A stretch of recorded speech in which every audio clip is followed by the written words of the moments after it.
FAM PhD sebagai salah seorang staf pengajar di program studi Sarjana Farmasi Fakultas Farmasi Universitas Andalas. Pada kesempatan ini, saya ingin menyampaikan pernyataan diri dosen unjuk kerja Tridharma Perguruan Tinggi khusus Dharma Pengajaran sebagai portofolio sertifikasi dosen reguler gelombang 1 tahun 2025 di Kementerian Pendidikan Tinggi, Sains dan Teknologi Republik Indonesia. Selama menjadi dosen di program studi Sarjana Farmasi Fakultas Farmasi Universitas Andalas, saya telah menempuh beberapa mata kuliah dan juga praktikum yang sesuai dengan bidang ilmu serta penelitian yang saya lakukan sejak S1 hingga S3. Pada kesempatan ini, saya akan menyampaikan proses perkuliahan praktikum kimia bahan alam farmasi dengan kode mata kuliah FAFP 222. Mata kuliah ini berbobot 1 SKS. Untuk kimia bahan alam terdiri dari kuliah dan juga praktikum. Untuk perkuliahan terdiri dari kimia bahan alam dengan kode mata kuliah FAF 214 dan kimia bahan alam farmasi dengan kode mata kuliah FAF 222. Masing-masing mata kuliah berbobot 2 SKS. Praktikum kimia bahan alam farmasi merupakan salah satu mata kuliah wajib yang terdapat pada semester 4. Untuk dapat mengikuti mata kuliah ini, mahasiswa harus sudah lulus pada mata kuliah kimia organik farmasi, botani farmasi, dan juga kimia bahan alam. Deskripsi dari mata kuliah praktikum kimia bahan alam farmasi yaitu screening fitokimia yang dilakukan melalui kuliah lapangan. Pada saat kuliah lapangan, mahasiswa akan mengetahui bagaimana cara mengkoleksi tumbuhan di alam, kemudian mengidentifikasi serta melakukan screening fitokimia dari golongan senyawa di antaranya alkaloid, flavonoid, fenol, triterpenoid, steroid, dan juga saponin. Selain itu juga ada mempelajari tentang isolasi senyawa golongan alkaloid dari buah lada hitam atau Piper nigrum. Kemudian isolasi flavonoid dari kulit buah jeruk dan juga isolasi triterpenoid dari daun pegagan atau Centella asiatica serta isolasi senyawa golongan fenolik yaitu asam usnat dari Usnea sp. Dalam proses isolasi tersebut, mahasiswa akan mengetahui berbagai macam metode ekstraksi dalam proses isolasi suatu senyawa metabolit sekunder. Kemudian beberapa proses dalam mengisolasi senyawa diantaranya menggunakan kolom kromatografi, pembasaan, penambahan adsorben, kemudian juga dengan melakukan rekristalisasi sehingga nanti didapatkan satu senyawa murni. Senyawa hasil isolasi akan dicek atau dianalisis menggunakan KLT di mana menggunakan beberapa eluen sehingga diketahui apakah senyawa hasil isolasi tersebut sudah satu noda atau belum. Selain itu juga dilakukan pengecekan golongan senyawa dari senyawa hasil isolasi menggunakan beberapa reagen dari golongan senyawa seperti alkaloid, flavonoid, steroid, atau triterpenoid, dan juga fenolik. Metode pembelajaran pada mata kuliah praktikum kimia bahan alam farmasi ini merupakan gabungan dari beberapa metode pembelajaran termasuk case-based method. Pada praktikum ini akan dilakukan asesmen berupa formatif dan juga sumatif. Asesmen formatif dilakukan selama praktikum berjalan yang meliputi kuis, laporan, pelaksanaan praktikum atau keaktifan praktikan pada saat melakukan praktikum, logbook, dan juga hasil dari isolasi yang dilakukan. Asesmen sumatif dilakukan di akhir praktikum yang mengikuti format OSCE. Berikut adalah proses pelaksanaan praktikum yang dilakukan pada pertemuan pertama berupa asistensi. Pada pertemuan pertama ini masih bersifat teacher-centered learning, karena menjelaskan gambaran pelaksanaan praktikum mulai dari persiapan praktikum, tahap-tahap yang dilakukan pada saat praktikum, serta evaluasi yang diperlukan setelah mendapatkan senyawa murni, serta laporan yang harus mereka siapkan setelah selesai pada satu objek. Bismillahirrahmanirrahim. Assalamualaikum warahmatullahi wabarakatuh. Selamat pagi, selamat datang pada asistensi praktikum kimia bahan alam farmasi tahun 2025. Jadi kita ini khusus untuk shift hari Senin ya, Senin. Jadi kita selama satu semester ini akan bertemu dengan Ibu. Jadi kalau dalam proses pelaksanaan praktikum nanti bisa berdiskusi dengan Ibu, kemudian juga nanti Ibu akan didampingi oleh asisten untuk pelaksanaan praktikumnya.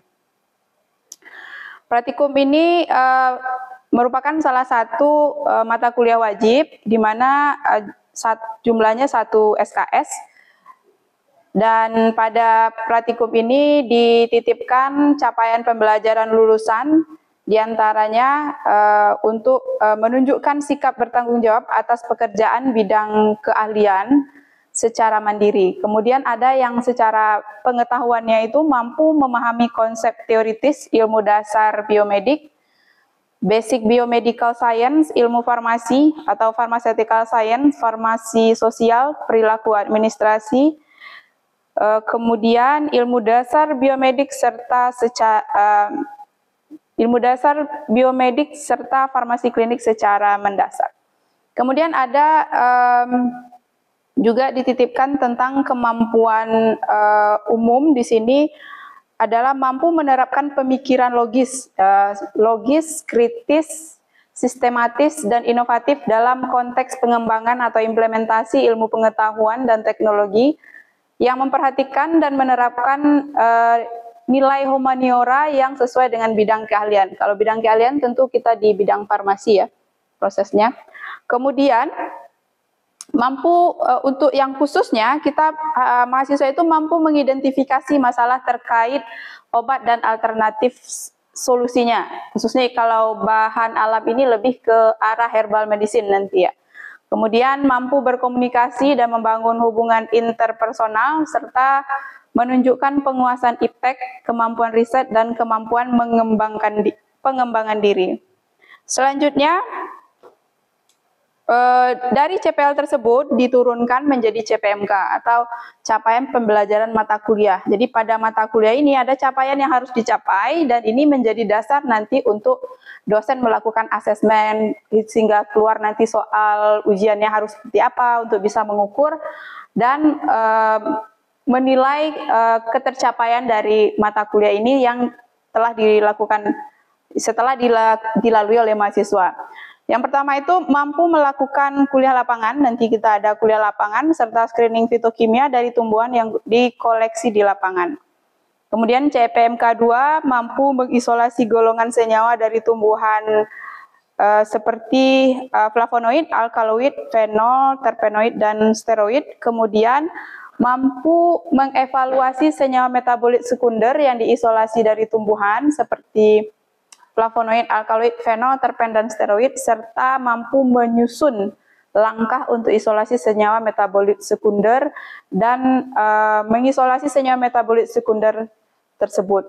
Kemudian ada sub CPMK-nya itu nanti ada diminta bagaimana kita bisa mendesain atau dengan laporan, khususnya nanti kita mau mengisolasi suatu target dari target tumbuhan. Dan ini berdasarkan pada screening fitokimia yang dilakukan di lapangan. Kemudian mahasiswa juga diharapkan mampu memberikan bukti alasan kenapa dia memilih ekstraksi suatu dari nanti berbagai golongan senyawa metabolit sekunder tersebut. Mengapa dia harus memilih ekstraksi tersebut? Apa alasannya? Mahasiswa juga mampu mengisolasi dan mengidentifikasi senyawa hasil isolasi. Setelah kita dapatkan senyawa murni, kita identifikasi untuk meyakinkan ini golongannya apa, seperti tadi. praktikum ini kita ada kontrak pembelajaran, di mana selama mengikuti praktikum, mahasiswa wajib, ini harus ya, memakai jas praktikum dan peralatan safety lab lainnya. Kemudian juga ada persiapan sebelum praktikum telah dikerjakan. Maksudnya begini, kita kan ada proses ekstraksi dulu. Jadi proses ekstraksi ini, khususnya yang maserasi harus dilakukan 3 hari sebelum hari praktikum. Berarti kalau kita hari Senin, berarti hari Jumat ya. Paling telat itu hari Jumat, harus sudah dimaserasi sampelnya. Itu persiapan sebelum praktikumnya. Kemudian untuk objeknya hari Senin itu bahannya harus sudah ready saat kita mulai praktikum. Kemudian praktikum juga diharapkan mulai tepat waktu. Jadi kita mulai jam 13.30 ya. Kemudian praktikan di sini mahasiswa memiliki kelengkapan praktikum untuk objek yang dikerjakan. Nanti ada kelengkapannya, silahkan dicek juga dengan analis. Hadiran praktikum ini 100%. Tapi ini ada negosiasi juga karena kita boleh nanti mengganti di shift lain. Karena kita ada 6 shift. Jadi jika tidak bisa hadir hari Senin kan shift 1 Senin ya, jadi bisa ganti hari berikutnya. Jadi tolong ibaratnya dikomunikasikan jika tidak bisa datang, misalnya H-1 sebelum praktikum, atau jika mendadak juga nggak apa-apa, dikabari saja bisa lewat WhatsApp hadir. Dan jika ada misalnya nanti di penghujung, mungkin kita akan melakukan sesi khusus untuk yang tidak bisa praktikum tersebut. Kemudian selama melakukan praktikum tidak diperbolehkan makan dan minum. Jadi kalau haus, lapar boleh, tapi harus keluar dari lab kalau mau makan dan minum. Kemudian jaga kebersihan dan ketertiban lab selama praktikum. Kemudian kita juga ada logbook yang harus diisi setiap praktikum dan selesai shift harus di-ACC nanti oleh dosen. Di logbook ini ditulis nanti bagaimana kegiatan yang dilakukan selama praktikum. Nanti ini menjadi semacam diary bagi mahasiswa untuk menyiapkan laporan akhirnya. Kemudian untuk penilaian praktikum. Jadi kita ada beberapa poin-poin ya yang akan dinilai saat praktikum ini. Pertama, kuliah lapangan itu ada sekitar 20%, di mana penilaian kuliah lapangan ini termasuk adalah kerjasama tim. Bagaimana antara satu anggota di dalam tim itu bekerja sama untuk menyelesaikan proyek atau tugas selama kuliah lapangan. Kemudian pelaksanaan KL. Pelaksanaan KL mulai dari awal sampai berakhir KL. Persiapannya juga bagaimana koordinasi dalam mempersiapkan KL tersebut. Kemudian ketepatan waktu, karena kita pergi ke hutan, jadi kalau bisa kita ngumpul lebih awal pagi. Karena kalau pelaksanaan praktikum di lab ini 40%. Jadi pada masing-masing objek nanti akan dilihat bagaimana pelaksanaannya, bagaimana si mahasiswa mengerjakan ekstraksi sampai dia mendapatkan status senyawa murni, kemudian nanti juga ada kuis di awal atau di tengah atau di akhir sesuai dengan kondisi nanti, karena ada beberapa hal yang harus kita sesuaikan, khususnya yang untuk melakukan kolom kromatografi. Kemudian nanti ada laporan, logbook, dan senyawa hasil isolasi. Di senyawa hasil isolasi itu nanti dikasih ke asisten, nanti dinilai berdasarkan laporannya berapa nodanya, kemudian jumlahnya berapa, misalnya rendemennya ada yang 0,5%, temannya ada yang dapat 0,7%. Jadi ada UAP, ujian akhir praktikum 40%. Nah, ujian akhir praktikum ini kita menggunakan sistem OSCE. Jadi sistem OSCE ini melatih mahasiswa supaya nanti terbiasa melaksanakan ujian secara langsung praktek tersebut saat nanti mengikuti kuliah apoteker. Karena ini salah satu metode ujian yang ada di kuliah apoteker nantinya. Kemudian kita lanjut ke susunan laporan. Ini susunan laporan tadi yang harus dilakukan. Ada di sini nanti ada cover, pendahuluan, metode, kemudian hasil, pembahasan, kesimpulan, daftar pustaka, dan lampiran jika ada. Jadi diharapkan ini laporannya satu per kelompok, tapi tidak boleh sama. Nanti akan dicek apakah laporan ini mereka menyontek dari senior sebelumnya, akan dilakukan pemeriksaan Turnitinnya nanti oleh asisten. Kemudian untuk metode, alat dan bahan ini harus ditulis, jadi selama bekerja, diperhatikan alatnya apa yang kita gunakan, kemudian kita catat apa mereknya gitu. Kemudian hasil metode ini mungkin setiap orang ada beberapa sedikit perbedaan, karena saat pelaksanaan itu ada yang ditambahkan metanolnya misalnya cuman 10 mili, ada yang 15 mili. Jadi itu ditulis berdasarkan apa yang dikerjakan di metode tersebut. Kemudian nanti hasil itu langsung ditulis hasilnya, kemudian buat pembahasan. Bandingkan antara apa yang telah dilaporkan orang dengan apa yang kita dapatkan. Setelah itu nanti mengapa bisa misalnya terjadi perbedaan, kenapa bisa terjadi perbedaan, itu yang harus kita buat di pembahasan. Oke, sebelum Ibu lanjut ke objek praktikum, kita sampai di sini untuk CPMK, kemudian ada kontrak pembelajaran dan proporsi nilai. Ada yang mau menanyakan atau kurang jelas, atau ada yang mau menyanggah gitu, kurang setuju dengan persentasenya, bisa kita bicarakan. Ada? Sudah paham? Sudah paham. Ya, silakan. Untuk di laporannya nanti daftar pustakanya pakai sel yang mana? Jadi untuk daftar pustaka kita sama dengan aturan pada skripsi. Jadi akan mirip. Jadi kita biasakan bagaimana aturan deskripsi dan di praktikum. Jadi baik, kita lanjut. Oke, lanjut ke objek praktikum. Jadi pada praktikum kimia bahan alam farmasi ini kita ada totalnya ada 5 objek praktikum. Tapi masing-masing ini akan dilakukan seperti kuliah lapangan. Itu biasanya kita kerjakan di hari weekend, Sabtu Minggu, 2 hari. Dan untuk pelaksanaannya nanti akan kita diskusikan lebih lanjut karena ada beberapa persiapan di mana kita lakukan apakah hutannya masih hutan penelitian dan pendidikan biologi yang ada di kampus kita atau mau di luar kota juga bisa. Kemudian ada isolasi alkaloid dari lada hitam atau piper nigrum.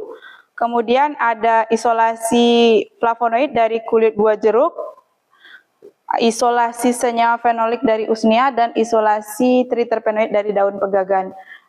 Jadi untuk isolasi ini satu objek itu terdiri dari 2 minggu. Misalnya isolasi alkaloid, minggu pertama kita akan sibuk nanti dengan proses ekstraksi. Maka minggu kedua kita akan melakukan evaluasi dari isolasi yang kita lakukan di minggu pertama. Dan begitu seterusnya untuk objek yang ketiga, isolasi flavonoid, fenolik, dan juga triterpenoid. Nah, untuk kuliah lapangan ini diharapkan nanti mahasiswa itu mampu melakukan screening fitokimia tumbuhan yang telah dikoleksi di lapangan. Jadi ini nanti sebagai dasar kami menilai ketercapaian pembelajaran yang didapatkan oleh mahasiswa. Nanti kuliah lapangan ini memberikan pengalaman bagaimana kita sebagai seorang farmasi dalam drug discovery, penemuan suatu obat. Jadi kita memiliki banyak sumber daya alam, jadi kita koleksi tumbuhannya dulu, kemudian kita lakukan screening fitokimia, senyawa yang terkandung di dalamnya. Di antaranya nanti kita akan melakukan screening alkaloid, flavonoid, fenolik, triterpenoid, dan juga ada steroid dan saponin. Nah, untuk prosesnya ini nanti untuk alkaloid ini ada metodenya namanya Cool-Phenol Fitzgerald.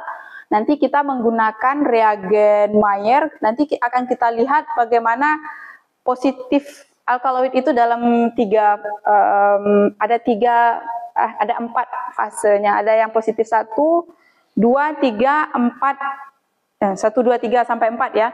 Nah, untuk jika alkaloid dalam tumbuhan itu lumayan tinggi, maka dia ada di positif 4. Bentuknya seperti supernatan. Ketika kita tambahkan reagen Mayer tersebut akan terbentuk seperti yogurt. Kalau supernatan itu seperti yogurt, konsistensinya seperti yogurt gitu. Nah, itu berarti lumayan banyak kandungan alkaloid dalam tumbuhan tersebut. Jadi, ini apa tandanya? Nanti ini akan membantu kita jika kita mau mengisolasi. Jumlah sampel yang kita ambil itu nggak perlu pula berkarung-karung, karena jumlahnya lumayan banyak. Jadi misalnya cuma 5 kilo kalau kita mau dapat senyawanya banyak, atau 3 kilo, oke. Tapi kalau jumlahnya kabut positif 1, itu berarti jumlahnya sangat sedikit. Nah, sekarang pertanyaannya, apakah saudara masih mau mengisolasinya, atau kalau masih mau mengisolasinya bisa, tapi jumlah sampel yang dibutuhkan itu sangat banyak, akan sangat banyak. Biasanya orang akan melakukan isolasi untuk alkaloid ini ada di positif 3 atau positif 4. Positif 2 bisa Bu? Bisa juga.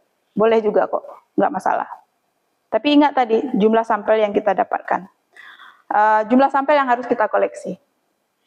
Kemudian nanti ada juga untuk, ini sebenarnya bisa dilakukan untuk senyawa terpenoid, steroid, fenolik, dan saponin, yaitu metode Symes.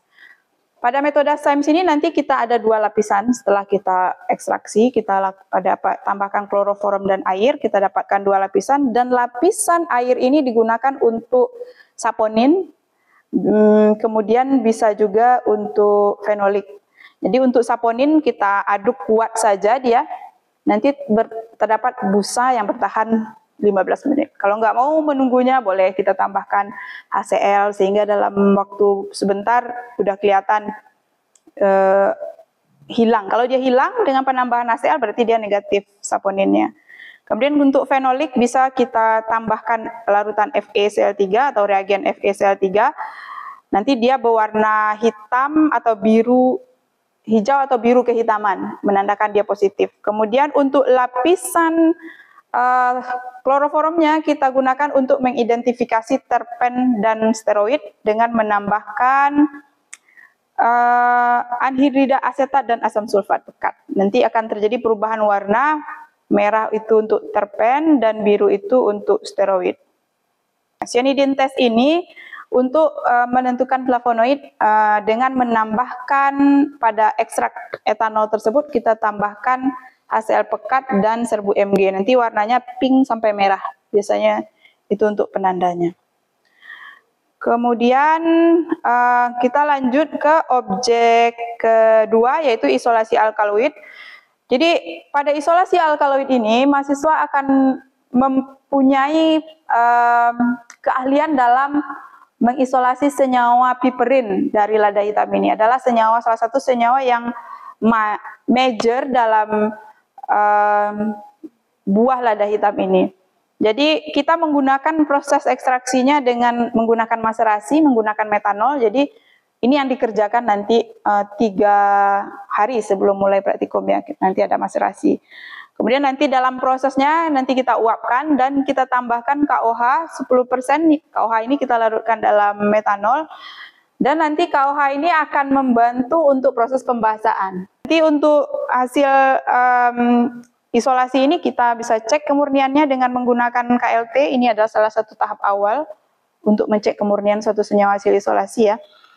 Kemudian nanti saat kita cek KLT, kita lihat apakah ini benar alkaloid atau tidak. Kemudian kita gunakan penampak noda Dragendorf.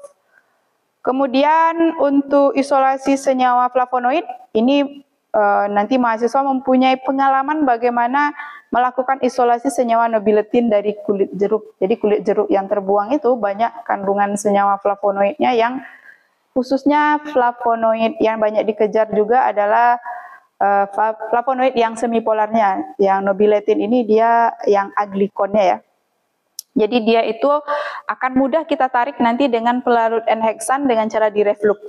Itu dengan pemanasannya. Kita pakai reflux pemanasan dan kemudian ada kondensornya. Nanti pelarut itu akan berbolak-balik, dia menguap, kemudian dingin di kondensor, kemudian balik lagi ke labu penampung sampel. Kemudian nanti setelah selesai kita lakukan reflux tersebut, lebih kurang 1 jam, kemudian kita uapkan pelarutnya dan kita lakukan pemisahannya di sini dengan metode kolom kromatografi menggunakan fase diamnya silika gel. Nah, nanti kita tingkatkan kepolaran dari pelarut untuk pengelusinya sehingga nanti kita peroleh, kita monitor hasil tampungan kolom kita tersebut. Nanti kita peroleh nanti satu noda pada masing-masing vial itu ada satu noda yang kita bandingkan nanti dengan pembanding yang mana dia yang sinobiletin tersebut. Nanti kita lakukan pemurnian dan untuk mengecek apakah senyawa itu dia flavonoid atau tidak bisa kita gunakan penampak noda citroborat di sini. Untuk isolasi fenolik kita di sini adalah bagaimana kita mampu mengisolasi senyawa asam usnat dari usnia. Mungkin ada yang tahu ini yang sering mendaki. Biasanya ini dia sejenis lichen ya. Dia bisa menjadi indikator dari kebersihan suatu udara di suatu daerah. Bisa kalau udara di suatu daerah bersih, dia lichen ini akan banyak di sana. Jadi dia seperti jenggotnya ya kalau kita lihat ya, dia seperti jenggot, makanya disebut dengan jenggot angin. Kemudian metode ekstraksi yang kita gunakan di sini adalah metode sokletasi dengan menggunakan pelarutnya N-heksan. Nah, nanti sokletasi dilakukan sampai warna sampel yang diekstraksi itu bening. Nanti kita lihat berapa siklus untuk dia mendapatkan sampel itu bening. Jadi bisa kita lihat nanti secara langsung saat praktikum. Itu yang harus dia amati dan hitung nanti berapa siklusnya. Satu siklus itu berapa menit gitu. Kemudian nanti setelah selesai kita uapkan pelarutnya, dan untuk asam usnat ini cukup menarik karena satu kali dengan diuapkan pelarutnya kadang kita sudah dapat kristalnya. Kristal itu kita pisahkan dengan pelarutnya, kemudian lakukan rekristalisasi sehingga nanti kita bisa ngecek kemurnian dari senyawa asam usnat yang kita isolasi tersebut. Nah, untuk asam usnat ini kita gunakan penampak nodanya FeCl3 karena untuk fenolik ya, senyawa fenolik. Dan terakhir ini adalah triterpenoid dari pegagan. Dari Centella asiatica ini nanti mahasiswa akan mampu melakukan isolasi senyawa triterpenoid dari daun pegagan ini. Jadi kita tidak dapat satu senyawa murni tapi 3 triterpenoid. Jadi asam usnat, asam asiatat, dan asiatikosida. Jadi ada yang asiatikosida adalah bentuk dari triterpenoid yang ada gulanya. Jadi ini nanti, dan senyawa yang triterpenoid dari Centella asiatica ini dia tidak nampak di bawah lampu UV. Kalau kita melakukan nanti cek KLT-nya, maka harus pakai penampak noda. Di sini bisa kita pakai reagen LB atau vanilin asam sulfat juga bisa. Untuk proses ekstraksinya ini juga sama dengan piperin, dengan maserasi. Tapi untuk mendapatkannya kita dengan menambahkan norit saja nanti dari hasil maserasi tersebut kita tambahkan norit, nanti kita dapatkan larutan bening. Nah, larutan bening ini kita uapkan nanti akan dapat serbuk berwarna putih. Oke, sekian dari penjelasannya. Ada dari yang dijelaskan tadi? Ya, silakan. Untuk sampel yang menjadi bahan praktikum itu nanti disediakan di lab atauamennya? Oke, baik. Untuk sampel nanti akan disediakan dari lab. Nanti mahasiswa bisa minta ke analis nanti. Dan untuk sesi terakhir nanti karena kita ada evaluasinya di bagaimana pemahaman mahasiswa dari proses ini, maka silahkan nanti diklik link yang sudah dikirim. Kita ada kuis menggunakan Kahoot. Oke, inilah juara dari hasil kuis pada hari ini. Selamat kepada juaranya. Oke, demikianlah untuk kegiatan asistensi praktikum KBA Farmasi pada semester ini. Sampai ketemu pada pertemuan praktikum 2 minggu lagi ya.